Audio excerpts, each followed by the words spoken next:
नमस्कार, आपके साथ मैं हूं सुदेश नयन मूर। भारतीय सेना जिसके नाम से ही दुश्मन कांप उठता है, वहीं बात जब सरहद पर तैनात पंजाब के शेरों की हो तो दुश्मन उनके युद्ध घोष यानी वॉर क्राई से ही पस्त हो जाता है। वॉर क्राई मतलब युद्ध के दौरान लगाए जाने वाले नारे, जो बोले सोनिहा सत श्री अकाल और बोल ज्वाला मां की जय, ये पंजाब रेजिमेंट का युद्ध घोष है, जिससे गलवान घाटी में चीनियों को नाको चने चबा दिए। जब बिहार रेजिमेंट के कर्नल शहीद हुए तो उनकी मदद के लिए पंजाब रेजिमेंट के जवान भी पहुंच गए और बाज की तरह चीनियों पर टूट पड़े और उनकी गर्दन और रीढ़ की हड्डियां तोड़ दी। उनके कमांडरों को उठाकर ले आए। चीनी फौज को ये मार और पंजाब के जाबाज फौजियों की सरहद पर सरदारी सदियों तक याद रहेगी।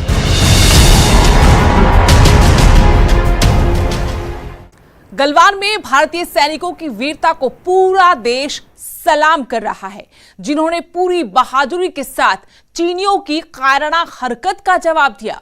वहीं पंजाब के शेर दुश्मन पर कहर बनकर टूटे, जिनकी मार चीनियों को सदियों तक नहीं भूलेगी। गलवान में भारतीय सैनिकों की बहादुरी के किस्से आपको जरूर जानने चाहिए, जहां बिहार रेजिमेंट ने चीनी सैनिकों को धूल चटा दी। लेकिन इस हमले का पता चलने पर सिख रेजिमेंट भी उनकी मदद के लिए मौके पर पहुंच गई और दुश्मन के घर में घुसकर उनसे बदला लिया। अपनी बहादुरी के लिए मशहूर सिख सैनिक चीनी कमांडर को उठा लाए और दुश्मन के चंगुल में फंसे अपने कई सैनिकों को छुड़ाया। तब जाकर चीनी कमांडर को रिहा किया। मारो!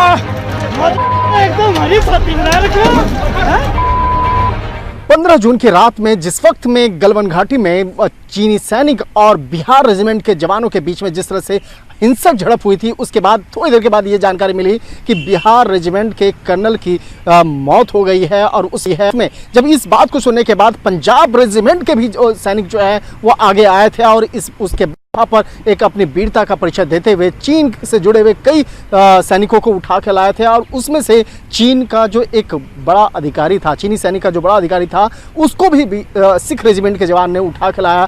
लेकिन जब बाद में इस मामले पर जब आपस में सलाह मशवरा हुआ और कई भारतीय जवानों को जब चीनी सैनिकों ने छोड़ा, उसके बाद ही उस अधिकारी को भी सिख रेजिमेंट के जवानों के द्वारा छोड़ा गया। तो एक तरह से कहा जा सकता है कि इस पूरे मामले में बिहार रेजिमेंट के साथ साथ जो पंजाब रेजिमेंट के जवानों की जो वीरता है वो भी सामने आई थी और इस मामले पे और भी कई बड़े खुलासे होने जल्द ही बाकी हैं।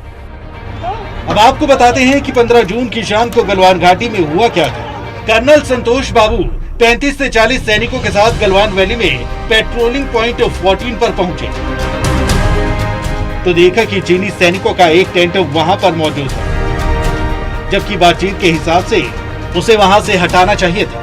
जब टेंट हटाने को कहा तो चीनी सैनिकों ने हमला कर दिया। ये झड़प 6-7 घंटे हुई, लेकिन 6-7 घंटे में भी ये झड़प 3 बार हुई। पहली झड़प में ज्यादातर हाथापाई हुई।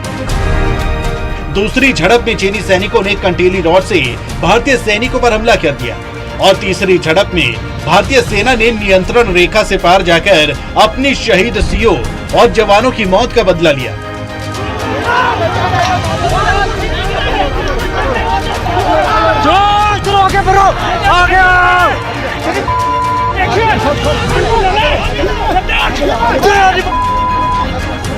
तीसरी झड़प में भारतीय सैनिकों की चीनी सैनिकों पर यह स्ट्राइक आधी रात के बाद हुई। मीडिया रिपोर्ट्स के मुताबिक बिहार रेजिमेंट के कर्नल संतोष बाबू की शहादत से गुस्साए बिहार रेजिमेंट और पंजाब रेजिमेंट के सिपाहियों ने चीनियों को उनकी ही जमीन पर धूल चटा दी। सेना की किसी भी बटालियन के लिए उनका सीओ यानी कमांडिंग अफसर किसी भगवान से कम नहीं होता। ऐसे में जब जवानों ने अपने कर्नल को सामने शहीद होते देखा तो उनका खून खौल गया। हालातों को देखते हुए न सिर्फ बिहार रेजिमेंट बल्कि पंजाब रेजिमेंट के जवान भी चीन के इलाके में जा घुसे और दुश्मन पर कहर बन के टूटे। सेना की किसी भी बटालियन के लिए उनका सीओ यानी कमांडिंग ऑफिसर किसी भगवान की तरह होता है। जब सिपाहियों ने अपने कर्नल को शहीद होते देखा तो उनका खून खौल गया।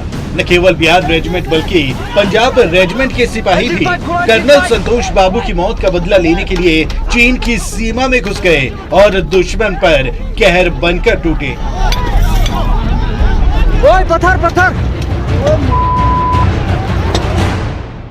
इस भीषण लड़ाई में बहादुर सिख सैनिक एक चीनी कमांडर को अपने साथ उठा लाए थे और उसकी गर्दन मरोड़कर कर्नल संतोष बाबू की मौत का बदला लिया गया। सेना के सूत्रों के अनुसार इस मुठभेड़ में एक चीनी कमांडर और उनकी सेना के 40 से 45 जवान भारतीय सेना के हाथों से मारे गए, जबकि हमने भी 20 जवानों को खो दिया, जिनमें से 4 पंजाब के और एक हिमाचल का जवान शामिल था। इनमें सबसे ज्यादा 13 शहीद बिहार की 2 अलग अलग रेजिमेंट के, 12 शहीद 16 बिहार रेजिमेंट के, जबकि एक शहीद 12 बिहार रेजिमेंट का है। शहीद कमांडिंग ऑफिसर कर्नल संतोष बाबू भी 16 बिहार रेजिमेंट से थे। वहीं पंजाब रेजिमेंट के 3 जवान शहीद हो गए। 3 मीडियम रेजिमेंट के 2 जवान, 81 माउंट ब्रिगेड सिग्नल कंपनी का 1 जवान, 81 फील्ड रेजिमेंट का 1 जवान शहीद हो गया। पंजाब रेजिमेंट के 3 शहीद जवानों में पंजाब के मानसा से सिपाही गुरतेज सिंह, पंजाब के संगरूर से सिपाही गुरविंदर सिंह, जबकि हिमाचल प्रदेश के हमीरपुर से सिपाही अंकुश सिंह का नाम शामिल है। बच्चा बहुत अच्छा सी, देश वास्ते गया सी। मेरा बच्चा आज जंग जीत के करे आया है। मेरा बच्चा आज जंग जीत के जी करे आया है। करे आया मेरा बच्चा आज जंग जीत के आया। शहीदों के परिवार भले ही अपने लाडलों को खो चुके हैं, लेकिन उन्हें गर्व है कि इनके लाडलों ने सरहद पर देश की रक्षा के लिए अपनी जान दी है। तभी तो माएं गर्व से कहती हैं कि उनके सपूत जंग जीत कर लौटे हैं। आनी हवाएं मेरा ले जा तू सुने पुछदे ने सारे साडा की हाल चाल है। छिड़ी तानी जंग मैनू पुछदे ने यार बेली, सारे आंदे मुंते बस इको ही सवाल। ये परिवार भले ही अपने लाडलों को खो चुके हैं, लेकिन इन्हें गर्व है इनके बेटों ने सरहद पर देश की रक्षा के लिए अपनी जान कुर्बान कर दी। तभी तो माएं गर्व से कह रही है कि उनके सपूत जंग जीत कर घर लौटे हैं। Bureau report, news 18।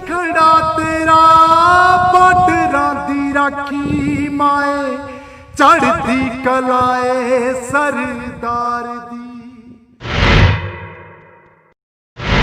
इस हमले में आर्टिलरी 3 मीडियम में तैनात सुरेंद्र सिंह घायल हो गए थे। हिंसक झड़प में घायल इस शेर को 15 घंटे बाद होश आया। सुरेंद्र सिंह ने घर वालों को बताया कि जब अचानक हमला हुआ तो उन्होंने चीनी सैनिकों का कृपाण से मुकाबला किया और अपने साथ कई दूसरे भारतीय सैनिकों को भी बचाया। सरहद पर सरदारी, कायरता पर वीरता पड़ी भारी। कृपाण से किया दुश्मन का काम तमाम। सुरेंद्र की बहादुरी को देश का सलाम। भारत चीन बॉर्डर पर जब चीन कायरता भरी हरकतों से अपना मुंह काला कर रहा था, तब भारतीय फौज उसे बहादुरी के सबक सिखा रही थी। गलवान घाटी में हुई इस झड़प में राजस्थान के जांबाज और भारतीय सेना के सिख सैनिक सुरेंद्र सिंह ने अपने पास रखी कृपाण से चीनी सैनिकों का मुकाबला किया। जब सुरेंद्र सिंह को चीनियों की चाल का पता चला तो उन्होंने अपनी कृपाण निकाल ली और दुश्मन पर टूट पड़े। कृपाण से न केवल उन्होंने अपनी जान बचाई बल्कि 3-4 चीनी सैनिकों को घायल कर दिया था और उनके पास मौजूद हथियार छीनकर भारतीय सैनिकों को दे दिया। इस झड़प में सुरेंद्र सिंह गंभीर रूप से घायल हो गए और उन्हें 15 घंटे बाद होश आया, जिसके बाद उन्होंने ये सारी बातें अपनी पत्नी को बताई। अगर कृपाण नहीं होती तो शायद उनका बचना मुश्किल था। बात हुई भाई, जैसे 2-3 जने इकट्ठे झपट पड़े तो 2 जने को तो मतलब ये बोल रहे हैं भी मैंने भाई जैसे घायल किया, मारा, जैसे भी हुआ वहाँ का माहौल था। बाकी अगर उनके पास ये हमारे गुरु की जो होती है दाद दी हुई हमको, श्री साहब अगर नहीं होता तो यही बोल रहे थे भी हाल फिलहाल वो भाई मेरे को मार ही देते। हाँ जी। कितने लोगों पर उन्होंने काबू पाया उस समय? 3-4 लोग बता रहे हैं भैया। हाँ जी। इन लोगों के पास कोई हथियार नहीं था उस नहीं, समय? नहीं, ये नेते थे जमा, मतलब उनके पास कुछ नहीं था। ये मतलब था भी बातचीत का माहौल था, भी बातचीत से भी मसला कम मतलब कर देंगे, पर वो हथियार के साथ आए थे जो चीन वाले थे। किस तरह का हथियार था वो कुछ बताया? ऐसे रॉड बता रहे हैं, कुछ रॉड पे जैसे तार वगैरह या हॉकी वगैरह पे जैसे तार कील वगैरह ऐसे लगाए हुए। कल 11-12 बजे की बात है, फोन आया मेरे पास अचानक ही। मुझे तक फोन आया, वैसे कैसे जब ठीक हो, मैं कहाँ है, तो मैं तो वहाँ हूँ हॉस्पिटल में दाखिल हूँ। मैं कहाँ ले के आस पास हो कहीं दाखिल, फिर ठीक है मैं ठीक ठाक हूँ, चोट आई घनी बस ठीक हो, तो इलाज चल रहा है वहाँ। जो क्या घड़ा ही वहाँ तो हम 300-400 आदमी थे, वो 2000-2500 था, बहुत ज़्यादा घेरा में आ गया। मैं अचानक आया, पता नहीं था। उनके पास तो रॉड थी, डंडे, पत्थर चलाया उनने, और हमारे पास कुछ था, खाली थे।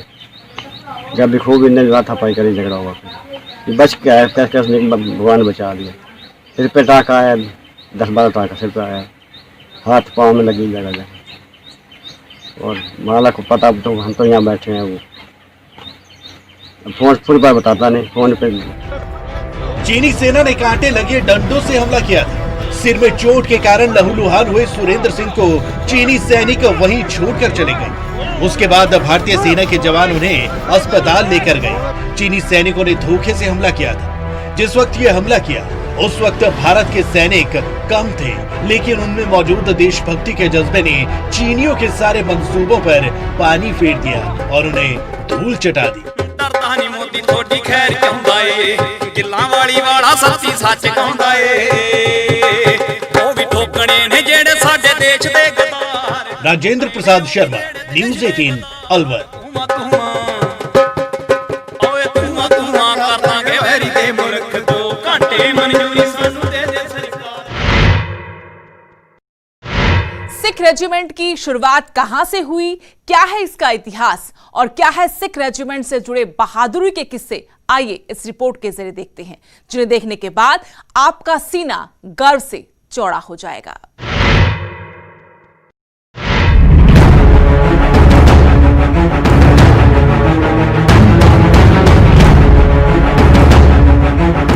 सिख रेजिमेंट की शुरुआत ऐतिहासिक है। इतिहास में सिखों और उनकी बहादुरी को न सिर्फ हिंदुस्तान बल्कि पूरा जहान सलाम करता है। सिख रेजिमेंट की सारागढ़ी की लड़ाई यूनेस्को द्वारा बताई विश्व की सबसे कठिन लड़ाइयों की फहरिस्त में शामिल है। साथ ही ये जानी जाती है एकजुटता की मिसाल के तौर पर।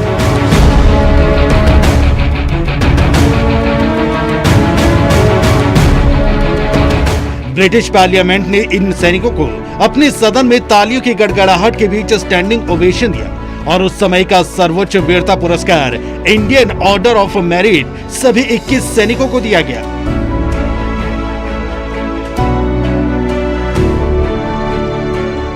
अठारहवीं सदी में अफगानिस्तान के खिलाफ खालसा पंथ या कहीं खालसा आर्मी शेरे पंजाब कहलाने वाला महाराजा रंजीत सिंह ने खड़ी की। अपने वर्चस्व को बचाने के लिए इस दौरान सिखों ने तलवार उठाई और इस तरह 1 अगस्त 1846 को सिख रेजिमेंट का गठन हुआ, जो ईस्ट इंडिया कंपनी की सबसे काबिल लोकल रेजिमेंट बनी। सबसे पहले 2 यूनिट खड़ी की गई, फिरोजपुर से 14 फिरोजपुर सिख, जो आगे चलकर कहलाई 1 सिख, और लुधियाना में दूसरी सिख यूनिट, जो आगे जाकर कहलाई दूसरी सिख आर्मी। सिखों के कर्तव्य निष्ठा और बहादुरी के कायल अंग्रेजों ने सबसे ज्यादा सिखों की ही भर्ती अपनी फौज में की। उस वक्त सिख भारतीय आबादी का 1% हिस्सा थे, लेकिन ब्रिटिश आर्मी का लगभग 20%।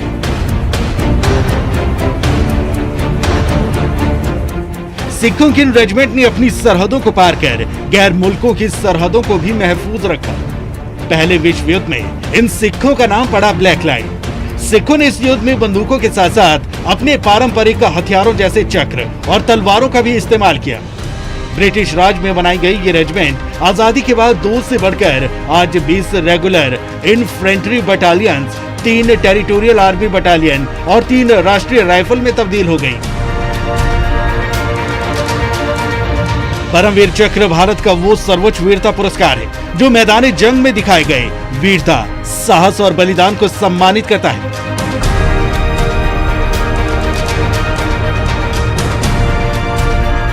सिख रेजिमेंट के पास दो परमवीर चक्र हैं।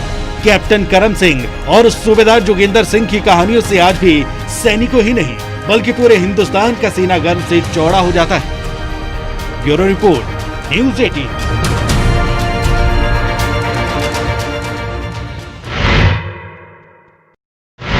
वह इतनी मार पड़ने के बाद भी ड्रैगन सुधरने का नाम नहीं ले रहा है। वो बोलता कुछ और है और करता कुछ और। चीन के इतिहास को देखते हुए उस पर विश्वास मुश्किल था।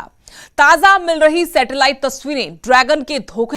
सूत्रों के मुताबिक फिंगर एरिया में चीन आक्रामक रूप से कई नए इलाकों को अपने नियंत्रण में ले रहा है। भारतीय सेना ने 15-16 जून को पेट्रोलिंग पॉइंट 14 के पास जिन स्ट्रक्चर्स को उखाड़ फेंका था, चीन ने उन्हें फिर से बना लिया है। इसके साथ ही दौलत बेग और ओल्डी सेक्टर के ठीक सामने वाले इलाके में चीनी सेना भारत के पेट्रोलिंग पॉइंट 10 से 13 के बीच तमाम मुश्किलें खड़ी कर रही है। हालांकि भारत भी लद्दाख में अपनी सैन्य ताकत लगातार बढ़ा रहा है। आर्मी चीफ MM नरवणे ने बुधवार को लद्दाख के आसमान में भारतीय वायुसेना के फाइटर जेट में उड़ान भरी। वहीं मिलिट्री बेस से भी कई भारतीय जेट ने उड़ान भरी और 240 किलोमीटर दूर सीमा रेखा तक दौरा किया। चीन 1999 में भी ऐसी हरकत कर चुका है। जब भारत का ध्यान करगिल में पाकिस्तान के घुसपैठ पर था, तब चीन ने अपने बेस से लेकर फिंगर 4 तक एक कच्ची सड़क बना ली थी। बाद में इसे पक्का कर दिया गया। अब उन्होंने फिंगर 4 से 8 के बीच डिफेंस स्ट्रक्चर तैयार कर लिए हैं और वे ऊंचाई पर मौजूद है। इससे लगता है कि ड्रैगन मार खाकर भी सुधर नहीं रहा।